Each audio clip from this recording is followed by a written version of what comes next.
Let's get one thing straight. The real threat isn't the person who glares at you from across the room. It's the one who smiles sweetly, laughs at your jokes, and maybe even brings you coffee, while secretly wishing you were gone for good. Sounds dramatic. Maybe. But truth is often stranger and way scarier than fiction.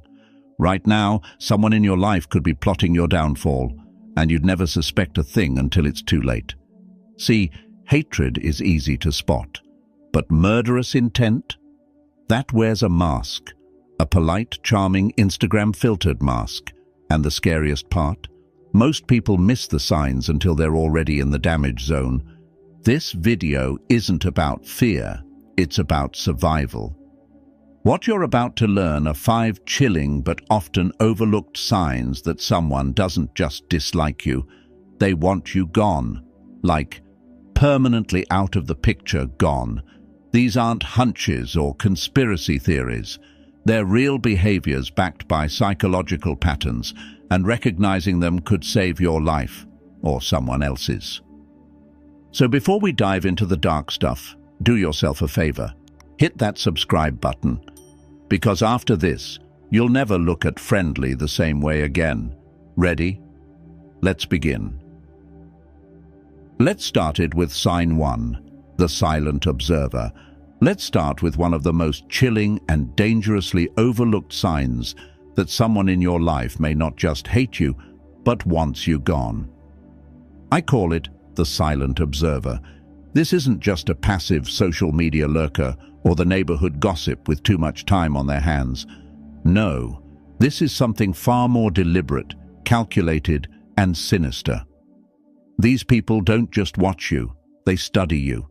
They memorize your schedule, analyze your routines, and collect information with a kind of precision that feels more like military reconnaissance than casual curiosity. And they do it so subtly, so quietly, that most people don't even notice until it's too late. Think about this. Someone knows your coffee order even though you've never had a conversation about it. They appear at your local park, at your gym, at the grocery store, but always at the same time as you.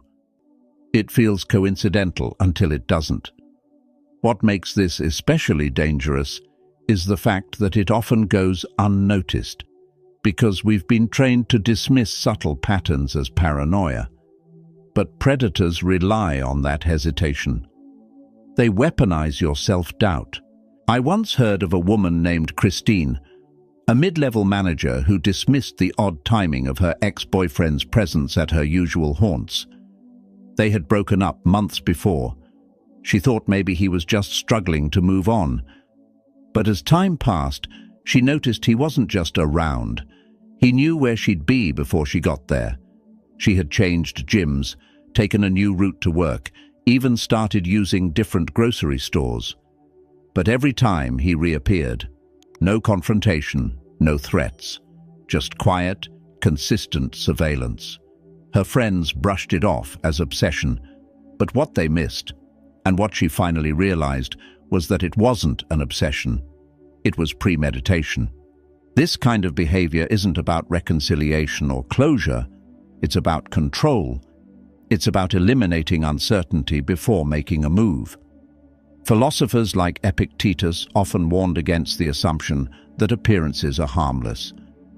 He taught that the wise person is not merely watchful of others, but vigilant about their own sense of peace and order. When something disrupts that order, especially in the form of a person who seems to know too much or appears too often without reason, it's time to investigate, not excuse. We live in a hyper-connected world where surveillance doesn't require a van parked outside your home. It requires access through social media, mutual friends, routines, and habits we don't guard closely enough. And the most dangerous people are not the ones who lash out publicly, but those who smile politely while cataloging your every move. This is not about fear, it's about discernment. The Stoics taught that wisdom begins with clear observation and ends with decisive action. If someone repeatedly appears in your life without a clear reason, especially when you've made no effort to invite them in, that's not fate. It's a red flag. Pay attention to those patterns. Question the coincidences. And above all, listen to your instincts. Your discomfort isn't overthinking, it's insight. When your soul feels unsettled, don't second-guess it. Honor it, because sometimes the scariest people aren't the ones who threaten you directly. They're the ones who study you in silence, waiting for the moment you're not paying attention. Sign 2. The saboteur strategy. Here's a disturbing fact. Studies in social psychology have shown that when a person hears a lie about someone else, even if it's later proven false, their perception of that person is still negatively affected. That's how powerful suggestion is. And that's exactly what makes the saboteur strategy so dangerous. When someone wants more than just revenge, when they're not content with you being hurt, but want you isolated, they begin to wage war not just against you, but against your entire support system. This isn't petty gossip. It's a quiet campaign of character assassination, orchestrated with such subtlety that by the time you realize what's happening, the damage has already been done. They move like shadows, whispering things in the right ears at just the right moments. To your boss, they hint you're unreliable. To your friends, they imply you've changed or become toxic. They never make a full accusation. That would be too obvious. Instead, they plant seeds. Seeds of suspicion, doubt, misunderstanding. And because each incident seems isolated, each situation unrelated, no one realizes they're part of something larger. Even you may begin to question your own stability. After all, why does everything seem to be falling apart at the same time? That is the essence of this strategy: calculated fragmentation. These individuals don't act out of impulse, they act with intent. They orchestrate conflicts to make you look unstable. They pull strings behind the scenes to ensure that you're discredited in both professional and personal spaces. They pose as victims, or worse, as concerned allies, while they quietly unravel the trust others have in you. Their goal is not simply to damage your image. It is to cut you off from your lifelines, to ensure that when they finally strike hardest, you're standing alone. From a Stoic lens, this tactic is especially insidious because it targets the very thing that Stoicism teaches us to cultivate: inner strength supported by rational clarity. Marcus Aurelius wrote, "The impediment to action advances action. What stands in the way becomes the way." But when a saboteur is at work, the obstacle isn't a challenge to grow from, it's a toxic fog that clouds your path. And if you're not careful, you start reacting instead of reflecting. You get pulled into the drama, trying to prove your innocence, explain your actions, or clear your name, only to discover that the more you speak, the more suspicious you seem. That's why awareness is your first defense. Don't chase every rumor. Instead, anchor yourself in evidence. Preserve your integrity, but also protect yourself strategically. Document everything: emails, messages, timelines. Keep your truth sharp and your circle intentional. Most importantly, remember what the Stoics and Scripture both affirm. Character is revealed over time, not in moments of chaos. People may be swayed for a while, but the truth, like the soul, has a way of enduring. So when someone moves like a phantom behind your conflicts, always near but never named, it's time to stop giving them the benefit of the doubt. You're not just facing a manipulator, you're confronting a strategist of destruction, and the first step to winning that battle is refusing to play their game. Sign 3. The false friend facade. Here's where things get especially dark. The third and perhaps most deceptive sign that someone doesn't just hate you, but may be quietly planning your downfall. The false friend facade.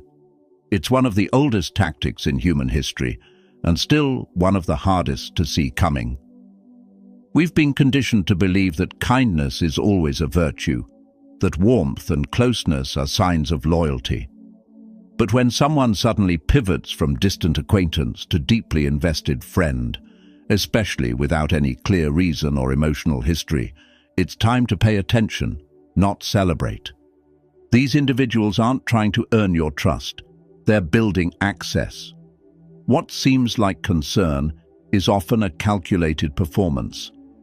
They start asking detailed questions about your schedule, your relationships, your fears, even your past traumas. But they don't want to help you heal.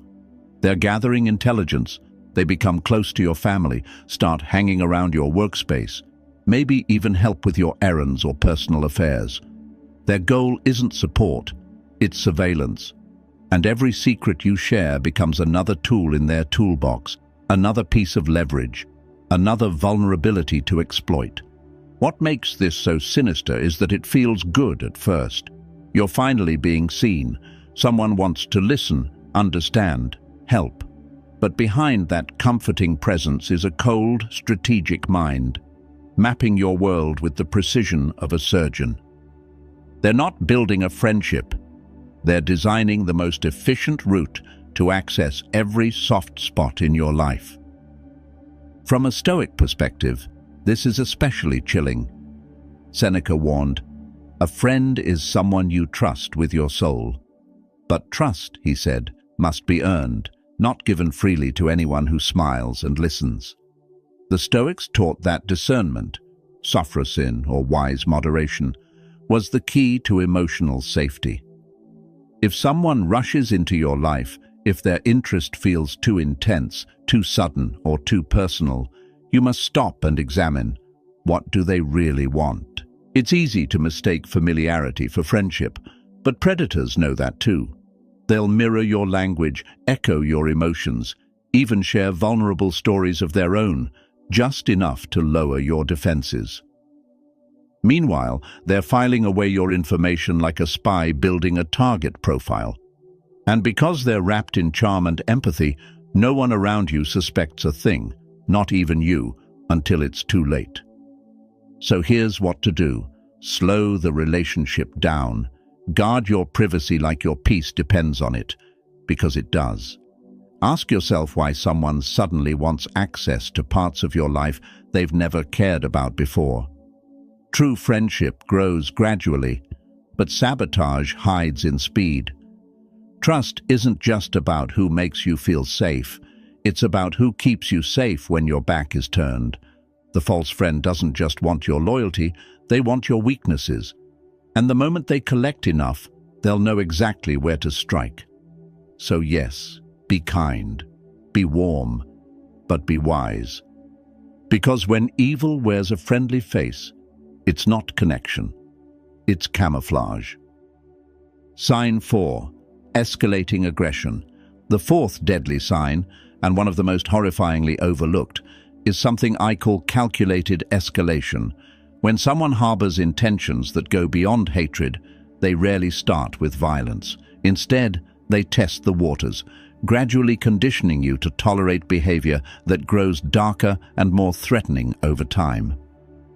It often begins with subtle aggression, offhand jokes that mask disturbing undertones, comments like, "I could kill you right now," followed by a laugh, or casual mentions of violence meant to seem humorous or edgy. But make no mistake, these are not just tasteless remarks.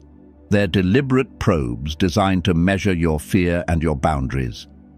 Let me tell you about a case that still sends chills through seasoned investigators. In 2016, a young woman named Leah moved into a new apartment complex after starting her first job out of college. There, she met Adam, a neighbor who seemed a bit awkward, but friendly enough. Over time, Adam started hanging around more often, offering help with groceries, joining her on elevator rides, asking oddly specific questions about her routines. Then, one day at a small building cookout, he made a comment that seemed bizarre but not threatening. He joked that he'd make a perfect killer because he knew how to get rid of evidence. Everyone laughed it off, Leah, a bit unsettled, shrugged it away. But things began to shift. Adam started getting physically closer, too close. He'd appear in hallways at the exact time she left for work, brushing past her shoulder with no apology. He once blocked her apartment door under the pretense of needing to talk. Then came the incident that changed everything. One evening, Leah found a hunting knife laid neatly on her doormat. No note, no explanation, just the weapon. When she reported it, the authorities initially dismissed it as a prank. But Leah didn't. She installed a camera outside her door, changed her locks, and began documenting every interaction. Within a month, footage revealed Adam trying to pick her lock at 2 a.m., wearing gloves and holding what looked like a black duffel bag. He was arrested, and it was later discovered that he had a detailed journal mapping Leah's movements, favorite places, and a timeline labeled execution window. This is the terrifying truth. Violent individuals often begin with harmless behavior to desensitize you. What seems like a joke or an accidental shove is often part of a larger psychological script.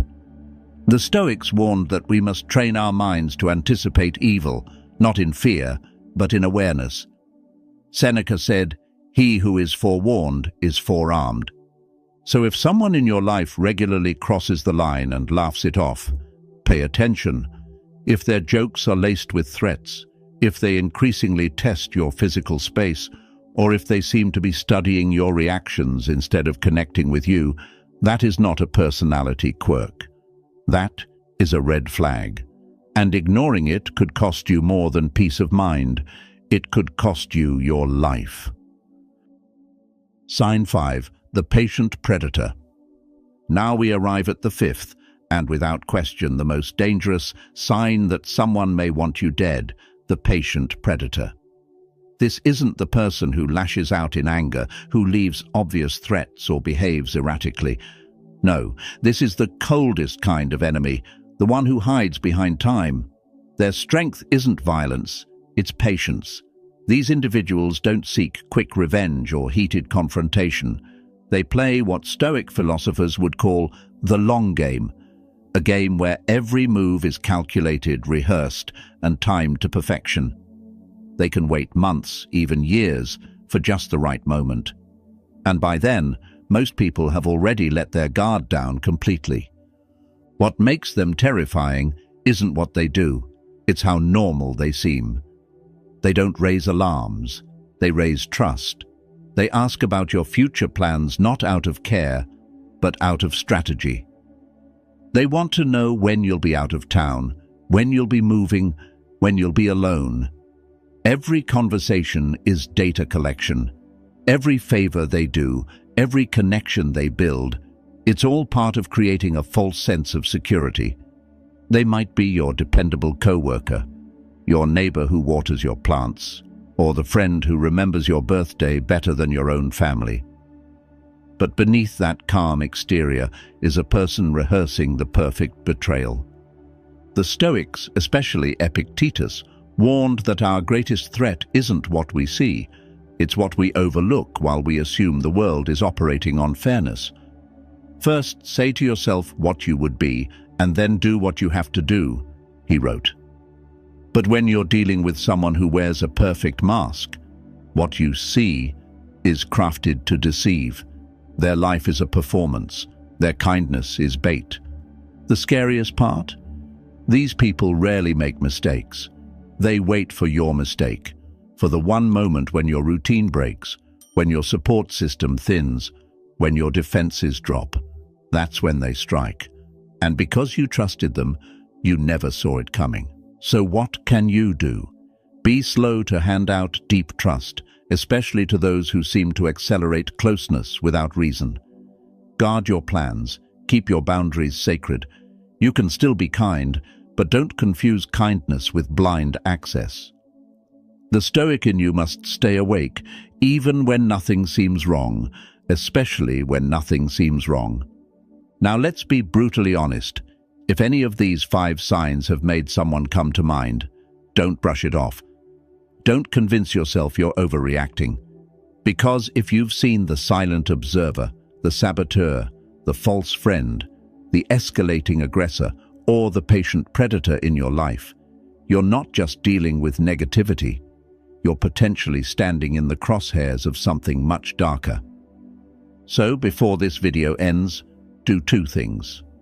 Save it, because you may need to revisit these signs when your instincts start whispering again. And second, watch the next video on spotting covert narcissists, because these 5 deadly tactics often walk hand in hand with deeply manipulative personality types.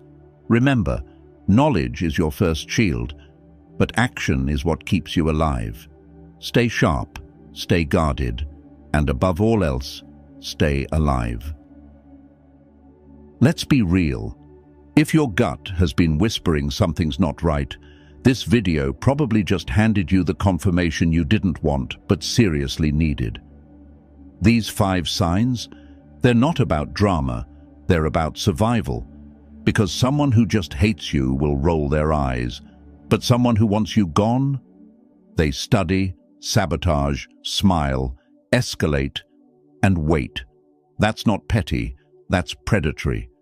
So if one particular nice person suddenly popped into your head while watching this, don't ignore that. Your instincts exist for a reason. As the old saying goes, the devil doesn't come dressed in horns. He comes wrapped in everything you ever wanted to trust. If this hit a little too close to home, do 2 things right now. Subscribe to this channel so you're always one step ahead of the game, and share this with someone who might be in the dark. Because knowledge is your first line of defense. But sharing it, that might save someone else's life too. Stay sharp, stay safe. And remember, it's not paranoia if they're actually planning your downfall. Trust wisely, and I'll see you in the next one.